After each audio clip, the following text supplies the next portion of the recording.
ایک بات یہ عرض کرنی تھی کہ 2024 میں الیکشن ہونے والا ہے. ماشاءاللہ کرناٹک کے لوگوں نے پچھلے الیکشن کے اندر بیداری کا ثبوت دیا ہے اور اس کے اچھے نتائج سامنے آئے ہیں. یہ کوئی صرف مسلمانوں کا مسئلہ نہیں ہے، یہ پورے ملک کا مسئلہ ہے.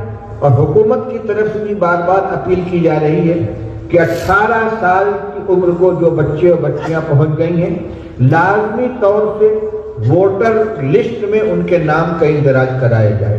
اس کے لیے 12ویں پاس جو بچے ہوں ان کو لگایا جائے اور علاقے کی ذمہ دار لوگ اس کی سرپرستی کریں.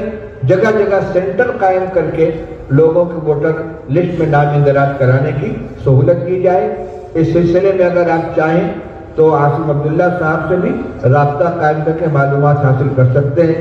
ہمارے مولانا شبیر صاحب ندوی ہیں، انہوں نے وہ لوگ ثناء اللہ صاحب ہیں، یہ حضرات اس سلسلے میں کام کر رہے ہیں، ان سے رہنمائی حاصل کر سکتے ہیں. دوسری بات یہ ہے کہ جب الیکشن آ جائے تو کوئی بھی ووٹر ووٹ ڈالنے سے رکے نہیں. آپ خبرگیری کریں، کوشش کریں کہ ہر ووٹر کا ووٹ گزر جائے اور مناسب امیدوار کو ووٹ دیا جائے. یہ وقت یہ بہت اہم ضرورت ہے، ہماری ملی ضرورت ہے، مذہبی ضرورت ہے، سماجی ضرورت ہے. یہ صرف الیکشن نہیں ہے، صرف حکومت کا مسئلہ نہیں ہے، بلکہ اس پر ہمارے مستقبل کے 5 سال کا پورا دار و مدار ہے. ہماری بقا کا، ہماری ترقی کا، ہماری حفاظت کا اسی پر مدار ہے.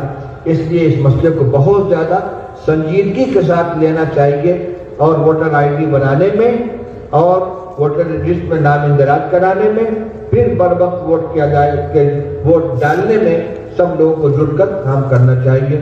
اللہ تعالی ہم سب کو اس کی توفیق نصیب فرمائے. وآخر دعوانا الحمدللہ.